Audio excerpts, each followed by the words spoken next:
लेकिन जब आप आज का ये सबक पढ़ेंगे तवज्जो से तो ये 5 नंबर आपके पक्के हो जाएंगे, बिल्कुल 100% आपके 100% ये पक्के हो जाएंगे। ज़रा समझने की कोशिश करें। मारूजी का सवाल कुछ यूँ आता है, सबसे पहले तो आपको इसकी इंग्लिश आनी चाहिए। अगर इंग्लिश आएगी फिर ही आपको पता चलेगा ना वर्ब क्या लगानी है। फ़िक्रे में, सेंटेंस में जो चीज़ ज़माना बताती है वो हेल्पिंग वर्ब होती है या मेन वर्ब होती है। अब वर्ब का इस्तेमाल करना है, दुरुस्त ज़माना बताना है, दुरुस्त इसमें आपने चूज़ करना है, फिर आपको पता चलेगा कि कौन सा दुरुस्त है। तभी मज़ा आता है मारूजी का पेपर हल करने के लिए, हल करने का कि बंदे को पता हो कि ये तो मेरा हो जाएगा पक्का सही। वो क्या हो गया पता नहीं कौन सा दुरुस्त है, यूं ही लगा के आ जाना, फिल करके आ जाना, ऐसे मज़ा नहीं आता। आपको जो आने चाहिए और आएंगे, आज के सबक इस तरह के ही आते हैं, सेम यही फार्मूलाज होंगे और ये फार्मूलाज और ये कायदे आपने पक्के याद करने हैं। अच्छा, सबसे पहले टाइम वंस, वक्त एक दफ़ा गॉन चला जाए, कैन नॉट नहीं बी, कैन नॉट बी याद रखना है। बी आ गया, कैन तो प्रेजेंट में आता है, बी आ गया तो ये फेल मजहूल हो गया है, यानी कि ये पैसिव वॉइस का बन गया है और पैसिव वॉइस के बी के बाद वर्ब की थर्ड फॉर्म आती है। वक्त एक दफ़ा चला जाए, कैन नॉट बी तो रिकॉल नहीं आना, रिकॉल्स नहीं आना, क्योंकि बी आया हुआ है। आपने सिर्फ बी देखना है, रिकॉलिंग नहीं, रिकॉल्ड। तो रिकॉल्ड इज करेक्ट, रिकॉल्ड ठीक है। वक्त एक दफ़ा चला जाए वापस नहीं पलटता। अब उसके बाद दूसरा, इट स्टार्टेड टू रेन।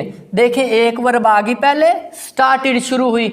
इस वर्ब ने बताया कि ज़माना माजी है, पास्ट है, गुजरे हुए टाइम की बात है, ये गुजरा हुआ ज़माना है। दूसरा टू रेन, मस्दर आ गया, इन्फिनेटिव मस्दर, to rain, it started to rain, बारिश हुई।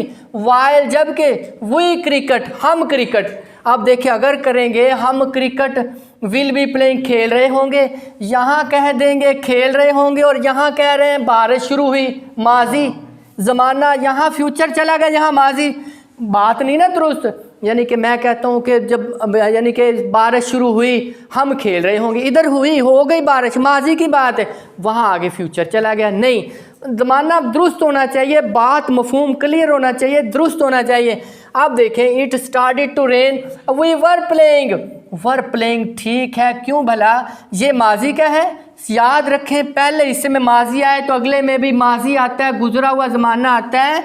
It started to rain while we were playing, ये जो बारिश जब शुरू हुई हम खेल रहे थे। अब होगी ये भी मारूजी, बिल्कुल ठीक, आर प्लेइंग भी नहीं आना, आर है ज़माना है हाल।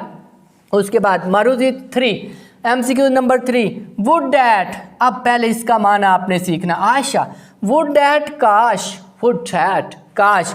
अब उसके बाद आयशा द प्राइज, अगर करेंगे Ayesha would that Ayesha has won, Ayesha तो स्टूडेंट्स गलती करेंगे, करते हैं, वो देखते हैं कि यहाँ तो आयशा वाहिद है, हैज़ आएगा, वाहिद के साथ ये बात बताई होती है, हैज़ आ जाए वाहिद हो जाएगा, तो वाहिद के साथ जो है ना आयशा वाहिद है तो वाहिद का हैज़ आता है, तो लेकिन ये गलत हो जाएगा, ये ठीक नहीं है। उसके बाद विंस भी ठीक नहीं, क्योंकि वुड डैट आया है। वैसे तो आयशा विंस द प्राइज़, इतने सेंटेंस का माना लूँ, आयशा विंस द प्राइज़ तो होगा आयशा इनाम जीतती है, लेकिन देखना है इसको, वुड डैट। अजीज़ तुलबा, डियर स्टूडेंट्स, आपने याद रखना है would that as if, as though आ जाए, as though, would that as if as though आ जाए तो हमेशा पास्ट टेंस आता है, या वर आता है या हैड आता है।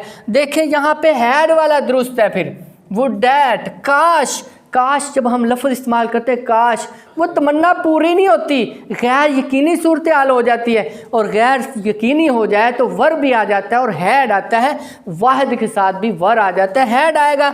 अब देखो वुड डैट काश Ayesha had won the prize, Ayesha मैं जो ना प्राइज़ इनाम जीत चुकी होती, माजी की बात, वुड डैट काश। उसके बाद अब MCQ नंबर 4, अ ब्लैक शीप, एक काली भेड़। अब उसके बाद द होल फ्लॉक, फ्लॉक कहते हैं रेवड़ को, कलेक्टिव नाउन है, और होल मुकम्मल सारे रेवड़ को।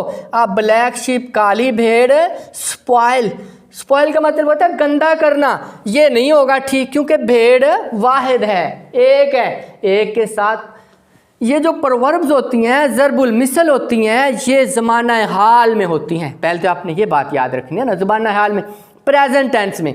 जब ये देखें प्रोवर्ब है ना, ये काली भेड़ जो है वो पूरे रेवड़ को गंदा कर देती है, ठीक है, पूरे रेवड़ को।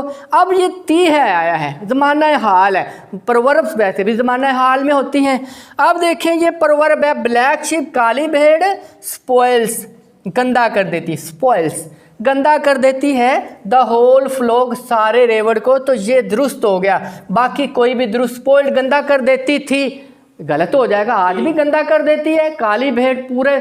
ये जो है ना, इसमें जो सोसाइटी होती है उसका लोग, क्लास का लोग, फ्रेंड्स का लोग बड़ा असर कबूल करते हैं, ये याद रखना बात। अब यहाँ पे स्पॉइल्ड नहीं आना, हैड स्पॉइल्ड गंदा कर देती थी, ये भी ठीक नहीं है, दुरुस्त क्या होगा, स्पॉइल्स।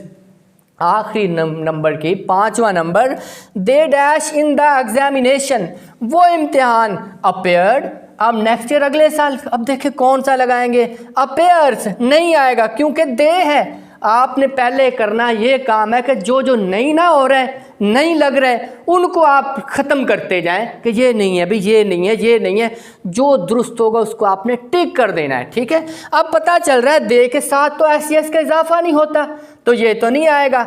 अब उसके बाद दे अपेयर, अपेयर तो आ जाता है, दे अपेयर इन द एग्जामिनेशन, ये आ सकता है, लेकिन नहीं लगाएंगे। अब क्यों नहीं लगाएंगे, कौन सी बात हमें पता बता रही है कि अपेयर भी नहीं आएगा और अपेयर्ड भी नहीं आएगा। ये देखो नेक्स्ट, कौन सा, नेक्स्ट। नेक्स्ट का मतलब होता है फ्यूचर, नेक्स्ट का मतलब है आने वाला, आने वाला, टुमारो भी, टुमारो और नेक्स्ट जो है वो फ्यूचर टेंस में आते हैं और वो फ्यूचर वर्ब्स लेते हैं। यहाँ पे हम करेंगे विल अपेयर, ठीक है, क्योंकि विल का मतलब होता है गा गी गे, विल अपेयर वो अपेयर होंगे, गा गी गे आएगा ना भाई, क्योंकि दे वो, विल अपेयर वो अपेयर होंगे, वो इम्तिहान में जाएंगे, इम्तिहान में बैठेंगे नेक्स्ट ईयर, अगले साल। हो गए ये 5 नंबर पक्के।